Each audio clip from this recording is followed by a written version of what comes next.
Ayan, eto naman, tag-init na naman. Umaaraw naman ngayon guys, at ayun. So magandang ano dito, kahit pa paano nakakapagpatuyo tayo. So yun, ang pinakamasarap na ano, unaan natin siya. So ang pinakamasarap na nangyayari sa pagdadrive ko araw-araw yung nag-e-bike ka. Kasi talagang grabe traffic dito sa Novaliches eh.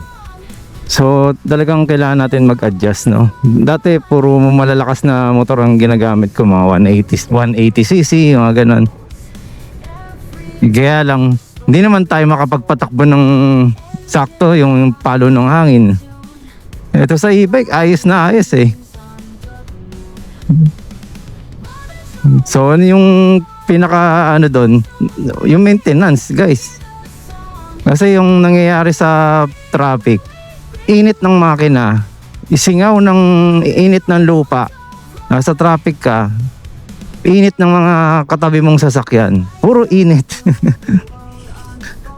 Tapos sayang yung gasolina, umiikot, sisira yung ano dyan, wear and tear ng mga belt. Kasi madalas scooter type tayo, no? Tapos yung ano, pag-change oil ninyo, maintenance, di ba? Ako every 1,000 nag-change oil po ako. Minsan 2 linggo lang sa akin, change oil na ako. And then na yun, tayo, regular din tayong check up ng mga belt. Pero once a year. Every year pala. Every year ako nagpapalit. Kahit ano pang mileage niyan, palit ako ng Kasi mahirap pong maputulan ng belt. Hindi ka talaga totally aandar. Nangyari na po sa akin yan. Ang pinaka masakit na doon, yung tumukod yung belt, yung naipit. Hindi mo maitulak kasi kumalso. Kung hindi nyo pa naranasan yan, huwag nyo na pong magbaon po kayo ng belt. Yan lang naman po ang secret dyan para magtuloy-tuloy kayo sa biyahe. Alam naman natin matitibay yung belt, pero may mga cases kasi na may tama yung pulley guide mo, yung pulley mo, yung torque drive mo. Ayan. So ngayon, yun naman, itong electric, wala tayong maintenance dito kundi mag-charge lang. Yung BMS nga po, hindi ko naman na sinisilip. Minsan ko lang sinisilip yan pagka alam kong 2 araw, 3 araw akong hindi nag-charge. Para lang alam ko na, makunat pa naman. Okay pa naman siya mamonitor ng ganun. So ito, dito ulit tayo sa Tandang Sora. Ayan pala, power window. Ayan, so approaching Mindanao Avenue tayo. May mga nagtatanong kung may plate number na ako. Wala pa nga eh. Hinintay ko lang din po yun sa LTO. Sa LTO na lang po din yan eh. Pero check po natin yan sa dealer. Kasi minsan pinapadala na po sa dealer yan. Kung sino po kasi yung dealer, yun po yung papadala ng address. Lalo na po yung iba installment, di ba? So ang coordination yan sa dealer mismo. Okay, pagka tapos ng ulan talaga, maraming makikita kayo na mabato, no? Para mabuhangin. Kaya ingat-ingat lang po kayo. Dahil yan, baka dumulas po kayo. Ito tayo. Painit na eh. Kaya medyo bibilisan ko. Nasira yung Aerox niya. Narinig ko rin yung ingay. Sa gilid yun, pang gilid. Ngayon, maganda daloy dito ng trapiko Signal tayo, kaliwa. Aray ko. Taas pa na ng May isasarap pa yung ride nito guys eh. Hindi ko pa naharap. Mag-a-adjust ako sa shock, sa front shock, saka sa quality ng gulong na ikakabit ko. Iba pa rin talaga ang soft compound.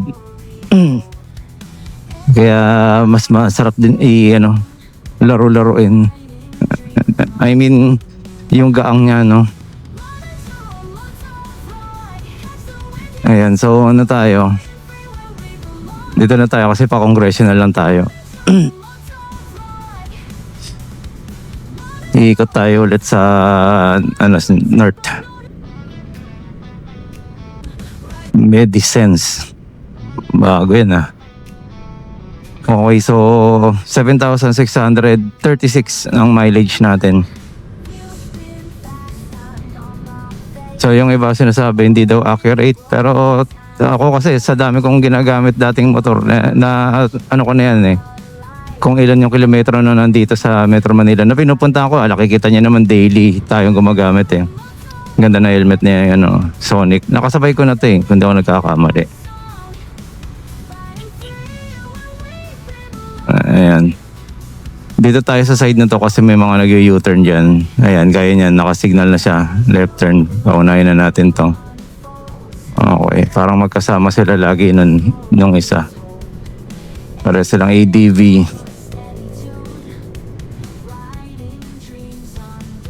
Okay. Kailangan ko palang check din pala guys. Preno natin sa harapan. Dahil ano to, lagi tayong ito lang ginagamit natin madalas.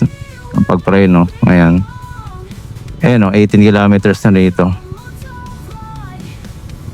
Lagi po tayo daily ngayon 18, 19, 19. Sabihin na natin 20. Nira-round up ko na lang po, no?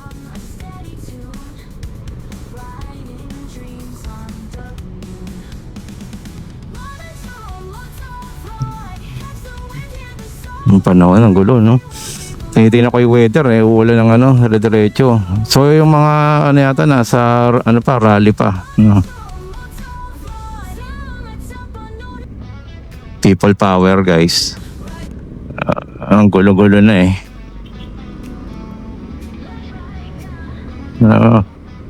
So signal tayo. Kuya, taas mo na yung paa mo.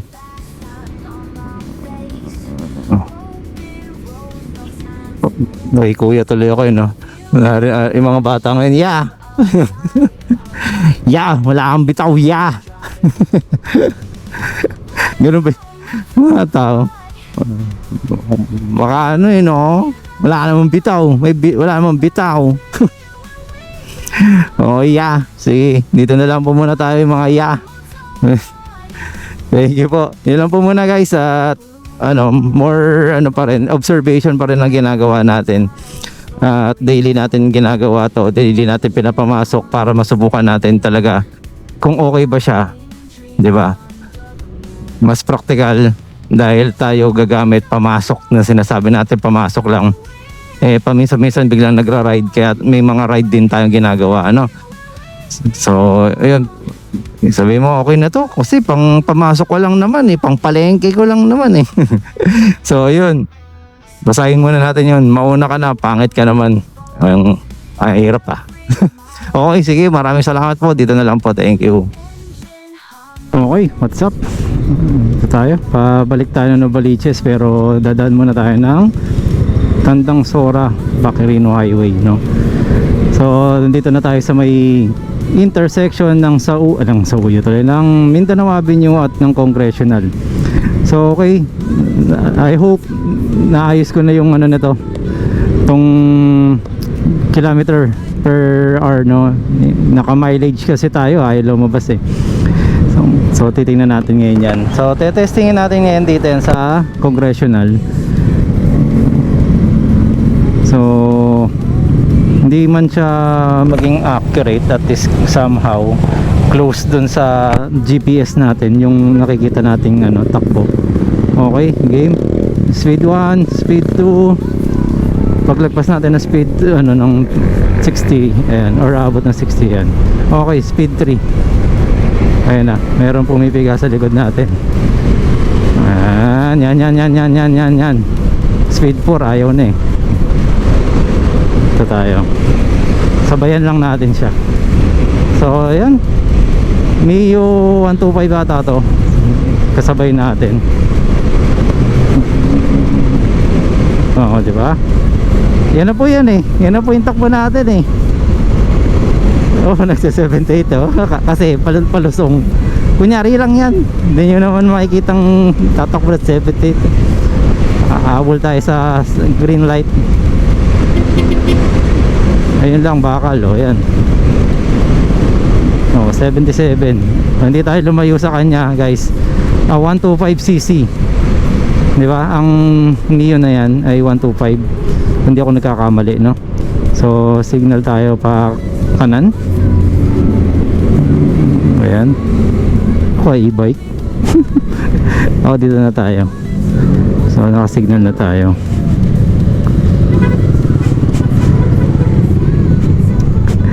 Pasaway yung motor.